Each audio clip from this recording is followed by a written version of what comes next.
Hello students and parents.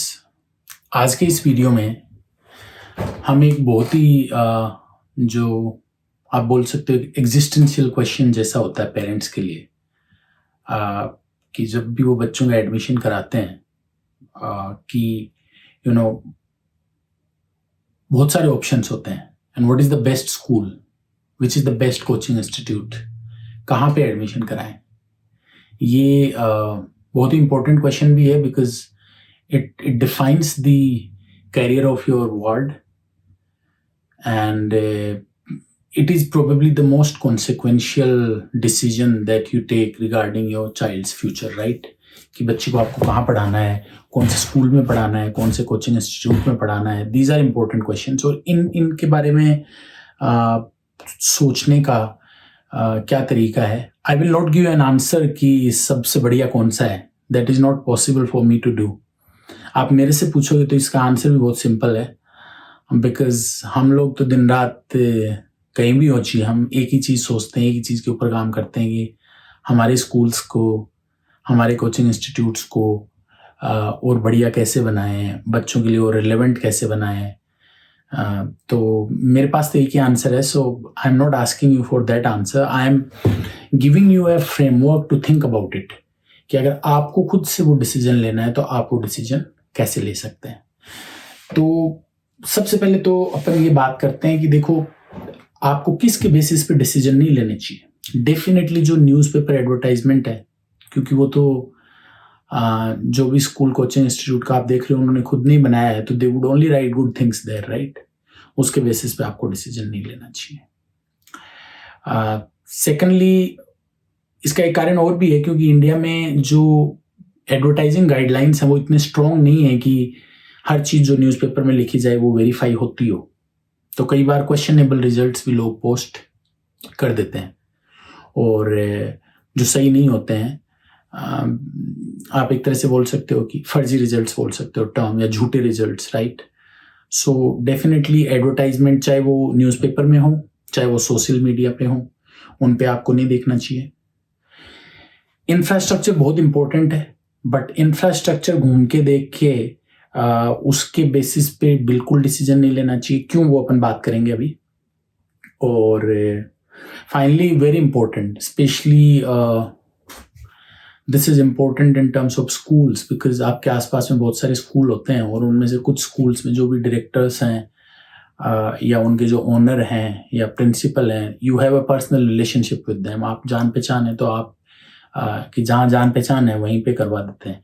That should not be your approach in deciding school और coaching institute for your ward. अगर आप मेरे को जानते हैं, इसका मतलब ये नहीं है कि आप अपने बच्चे को मेरे पास एडमिशन करवाएंगे, because that may or may not be the right approach, right school और coaching institute for your child. So वो कैसे करते हैं, आप कैसे कर सकते हैं, उसके बारे में अपन यहाँ पे बात करते हैं। तो जो सबसे पहला जो क्राइटेरिया है, when we are comparing schools और coaching institutes, we should never compare absolute results, कि कौन से स्कूल से 90% से ऊपर बच्चों की संख्या सबसे ज्यादा है। We should never compare that. कौन से कोचिंग इंस्टीट्यूट से IIT JEE में टॉप 100 में सबसे ज्यादा बच्चे आए हैं, we should never compare that. क्यों नहीं करना चाहिए हमें ये सब? क्योंकि जो रिजल्ट है, जो आउटपुट है, that is a function of input, right. अब इंडिया में ऐसे कोचिंग इंस्टीट्यूट्स अवेलेबल हैं जिनके हर जगह सेंटर है। एक एक स्टेट में 15-15, 20-20 सेंटर है, 200 सेंटर्स भी हैं, 100 सेंटर्स भी हैं, 50 सेंटर्स हैं, 70 सेंटर्स हैं। उनके पास लाखों बच्चे पढ़ते हैं। I don't remember the name, but there is a coaching institute which claims to have more than 10 lakhs, 10 lakh से ज्यादा बच्चे ऑल ओवर इंडिया में उसके पास पढ़ते हैं। और ऐसे इंस्टीट्यूट भी हैं जहां पे 2000 बच्चे पढ़ते हैं। तो 2000 और 10 लाख में अगर आप रेशियो देखोगे ना, तो 500 का रेशियो है। मतलब 10 लाख की संख्या वाले कोचिंग इंस्टीट्यूट में 2000 वाले से 500 गुना ज्यादा स्टूडेंट्स हैं, 500 टाइम्स। तो डेफिनेट सी बात है कि उसमें रिजल्ट ज्यादा ही होगा ना, है ना। या स्कूल में आप देखोगे, अगर किसी स्कूल में 10th में से 100 बच्चे एग्जाम दे रहे हैं, या 200 बच्चे एग्जाम दे रहे हैं, या 500 बच्चे एग्जाम दे रहे हैं, तो उस स्कूल का जो रिजल्ट है, वो जिस स्कूल से 3000 बच्चे एग्जाम दे रहे हैं 10th का, कि 10th क्लास में 3000 एग्जाम बच्चे हैं, उसके बराबर तो कभी नहीं हो सकता, it is just not possible. तो आप एब्सोल्यूट रिजल्ट पे कभी मत जाओ अनलेस आपको पता हो कि कितने बच्चों ने पार्टिसिपेट किया है एग्जाम में। आपको देखना चाहिए परसेंटेज रिजल्ट कि इनमें यहाँ पे इतने बच्चे थे, उनमें से इतने बच्चों ने 90% स्कोर किया है, और इस स्कूल में यहाँ पे इतने बच्चे थे, उनमें से इतने बच्चों ने 90% स्कोर किया है। That is the right approach.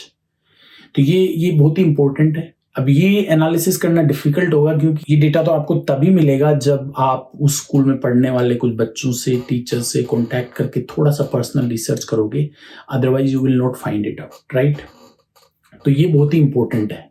इस चीज का आपको ध्यान रखना है कि कभी भी एब्सोल्यूट रिजल्ट्स को कंपेयर ना करें, हमेशा रिलेटिव रिजल्ट्स को, कि इतने में से इतने और इतने में से इतने। You can call it percentage result और वट एवर टर्म्स, बट ये आपको करना ही पड़ेगा, ठीक है। दूसरा जो इंपॉर्टेंट चीज है यहाँ पे जो मैं बात करना चाहता हूं वो ये है कि आपको ये भी देखना पड़ेगा कि, and this is difficult, this is very difficult जो मैं चीज बता रहा हूं, but this is very important as well.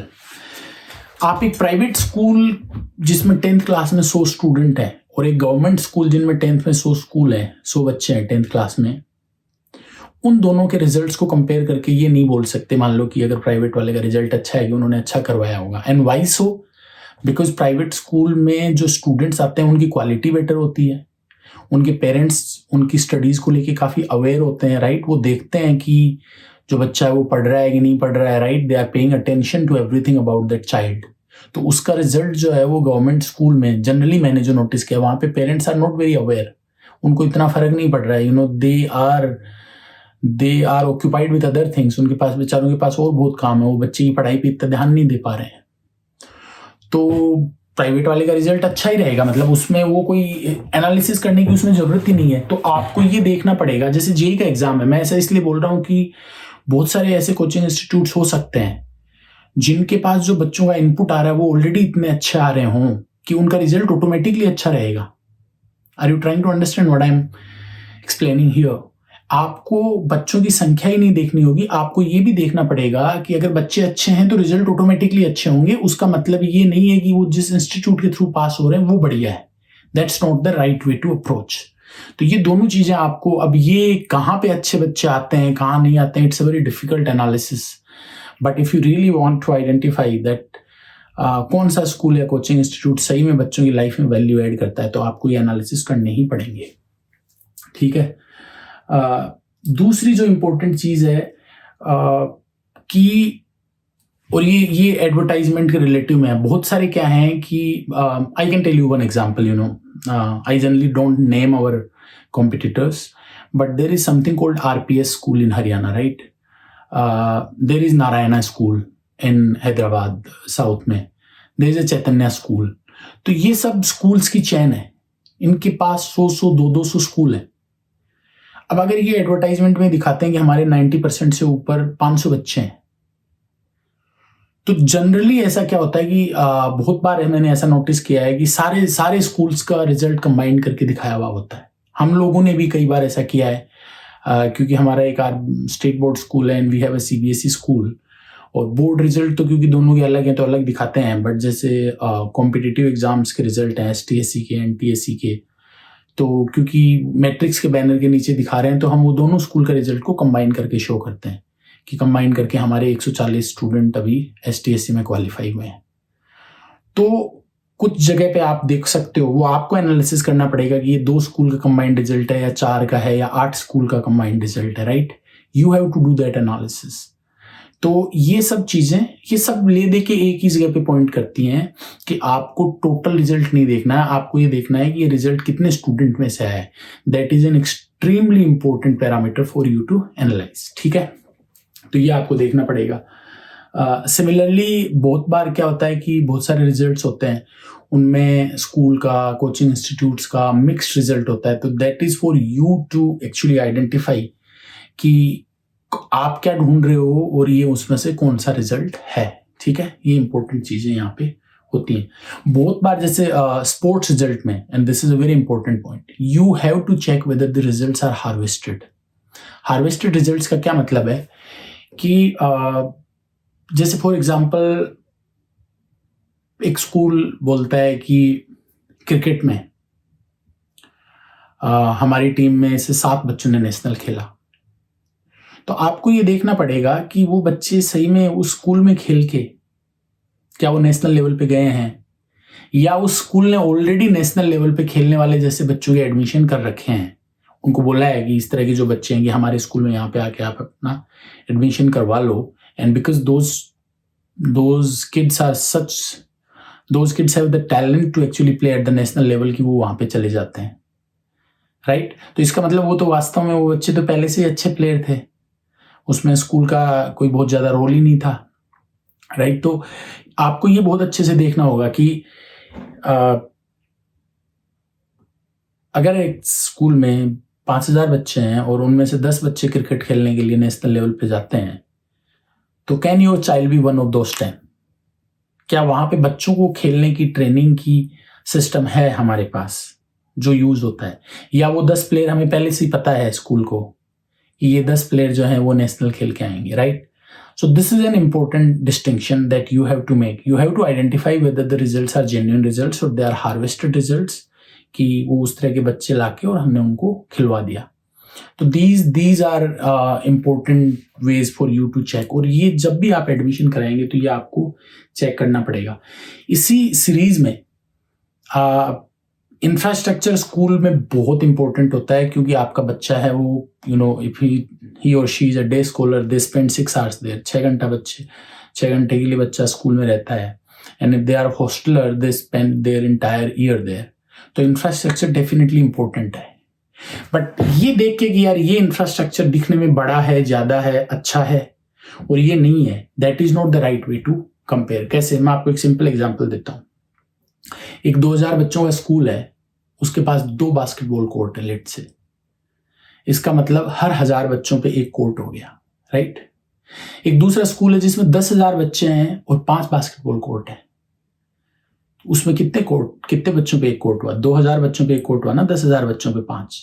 तो it's a very simple mathematics, बहुत एलिमेंट्री मैथमेटिक्स है, बट कई बार हम जब अपने डिसीजन मेकिंग प्रोसेस में होते हैं ना, तो we forget to realise these things, कि मेरे को टोटल कितना बड़ा इंफ्रास्ट्रक्चर है उससे फर्क नहीं पड़ना चाहिए। What is important for me is what is available for my child, what infrastructure my child is going to utilise.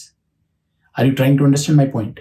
What I am trying to say is, school में कितने बेंच हैं बच्चों के पास बैठने के, स्कूल में कितने रूम है, हॉस्टल में कितने रूम है, इससे मुझे नहीं फर्क पड़ता, इससे आपको नहीं फर्क पड़ता। हॉस्टल में अगर 50,000 बच्चे हॉस्टल में हैं, तो फिर डेफिनेटली आपको 20,000 रूम हॉस्टल में होने पड़ेंगे। That doesn't mean that the hostel is better. What is important is आपका बच्चा जिस हॉस्टल में, जिस रूम में रह रहा है, what kind of room that is, उसमें क्या फैसिलिटीज है, राइट। ऐसे तो अगर अपन हाउसिंग की बात करते तो इंडिया में 140 करोड़ लोग रहते हैं, तो इंडिया में जितने रूम है, इंडिया में जितना हाउसिंग का इंफ्रास्ट्रक्चर है, उतना इंफ्रास्ट्रक्चर वर्ल्ड में किसी कंट्री में नहीं है, राइट। इंग्लैंड में आप जाओगे, सिंगापुर आप जाओगे, जर्मनी आप जाओगे, यूएस आप जाओगे, वहां पे तो इंडिया का 1/3 1/4 इंफ्रास्ट्रक्चर भी नहीं है हाउसिंग का। उसके जर्मनी में तो इंडिया के 5% भी रूम नहीं है। तो हम ये नहीं बोल सकते कि जर्मनी रहने के लिए अच्छा नहीं है। क्यों? आपको ये देखना पड़ेगा कि वहां कितने लोग रहते हैं और उनके लिए क्या इंफ्रास्ट्रक्चर है, और यहाँ पे कितने लोग रहते हैं और उनके लिए क्या इंफ्रास्ट्रक्चर है। ये आपके दिमाग में सबसे पहली चीज होनी चाहिए।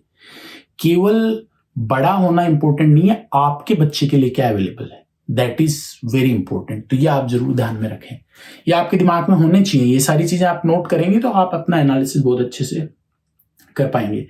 फाइनली स्कूल का फोकस बहुत इंपॉर्टेंट होता है। Focused preparation is very important. मैं इसका जो बोल रहा हूं इसका मतलब ये है कि हर बच्चे का पोटेंशियल अलग होता है, हर बच्चे का इंटरेस्ट अलग होता है, और बहुत सारे स्कूल की जो थीम है वो भी डिफरेंट होती है। कुछ स्कूल है वो बहुत ही स्ट्रांगली एकेडमिकली फोकस्ड होते हैं, कुछ स्कूल हैं जो बहुत ज्यादा स्पोर्ट्स पे फोकस्ड होते हैं, कुछ स्कूल बैलेंस्ड अप्रोच रखते हैं, कुछ स्कूल सबके लिए अलग तरह के प्रोग्राम भी रखने की कोशिश करते हैं। तो आपको ये देखना पड़ेगा कि आपके बच्चे का इंटरेस्ट कहाँ पे है, आप उससे क्या करवाना चाहते हैं, और आप उसी तरह के स्कूल में उसका एडमिशन कराएं। अगर आपको स्पोर्ट्स से रिलेटेड है तो आपको डेफिनेटली वहीं जाना चाहिए जहाँ पे स्कूल का फोकस स्पोर्ट्स पे है। नॉर्मल स्कूल में जाके वो स्पोर्ट्स में पार्टिसिपेट तो कर सकता है, बट हो सकता है कि उसको इतना टाइम ना मिले, इतनी स्पेशलाइज्ड प्रिपरेशन ना मिले कि वो स्पोर्ट्स में कैरियर बना पाए। ठीक है, मतलब नॉर्मल स्कूल जो है उनमें भी स्पोर्ट्स होता है, but that is as an extra curricular activities की बच्चे खेलें, हॉबी डेवलप करें, कुछ चीजें। They may not be focused on preparing world class Olympians और एथलीट्स। तो आप ये इंश्योर करें कि जिस स्कूल में आप एडमिशन करा रहे हैं उसका जो फोकस है और आपके बच्चे का जो फोकस है, are they in alignment, that is very important. Finally मैंने जैसे पहले भी बोला कि इंफ्रास्ट्रक्चर बड़ा या छोटा होना इंपॉर्टेंट नहीं है, स्कूल बड़ी या छोटी होना not important. I would say कि अगर स्कूल बड़ी है तो द प्रॉब्लम इज कि it could be extremely crowded, right, बहुत भीड़ है, हम खुद ही समझते हैं इस चीज़ को। तो वहाँ पे कुछ भी कर लो, जो पर्सनल अटेंशन है वो शायद इतना ना हो पाए। But at the same time इसका मतलब ये भी नहीं है कि 100 बच्चों की स्कूल है वो अच्छी होगी, क्योंकि अगर स्कूल बहुत छोटी है, 100, 500, 700, 1000 बच्चे हैं, तो मे बी वहाँ पे आपको जो सारी फैसिलिटीज बच्चों को चाहिए वो ना मिल पाए। तो आपको एक बहुत फाइन बैलेंस स्ट्राइक करना है कि whatever facilities you are looking for, and that is for you to decide, right, कि वो क्या फैसिलिटीज चाहिए आपको, आपके बच्चे का किस स्पोर्ट्स में कहाँ पे क्या इंटरेस्ट है, उसको किस तरह की पढ़ाई करनी है, किस चीज़ के लिए प्रिपरेशन करना है, that I can not tell you. आपको देखना है कि वो सारी चीज़ें वहाँ पे हों, उसके बाद में इट डजेंट मैटर कि वो छोटी है या बड़ी है।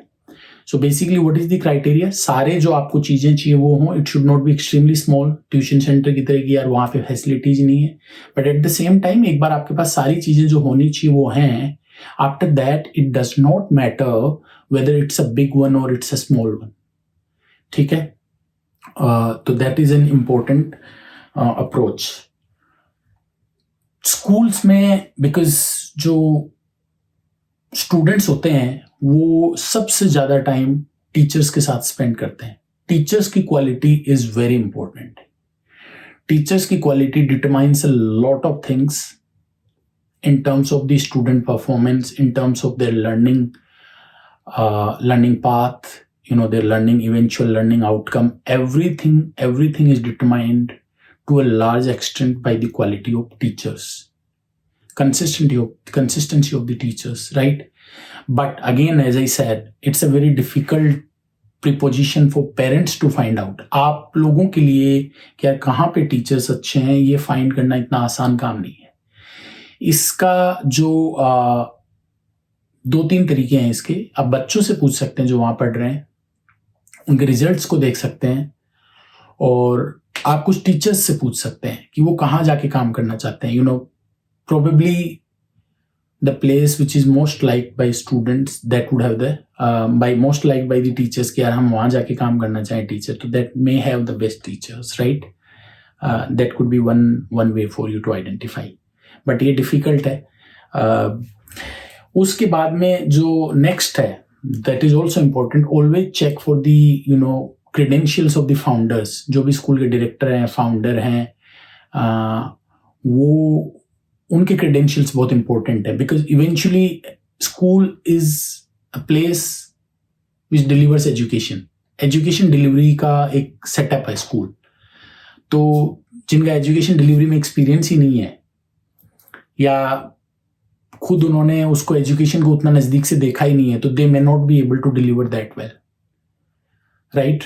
जो लोग बहुत लंबे टाइम से, एंड आई वुड से कि it's not about the qualification, degrees do not matter, it is about the experience, it is about the knowledge, कि जो फाउंडर्स हैं वो कितने पैशनेट हैं, कितना उनका नॉलेज है, कितना उनका एक्सपीरियंस है, ये सब चीज़ें बहुत मैटर करती हैं। बिकॉज जो अवेयर है, जिस फाउंडर को पता है कि बच्चों को क्या चाहिए, वही फिर उस तरह के टीचर्स, अच्छे टीचर्स हायर कर सकते हैं, उनको अच्छे से ट्रेन कर सकते हैं, उनको अच्छे से मॉनिटर कर सकते हैं, उनको सुपरवाइज कर सकते हैं। तो it is important to check कि आपके जो फाउंडर्स हैं उनकी कैसी क्वालिटी है।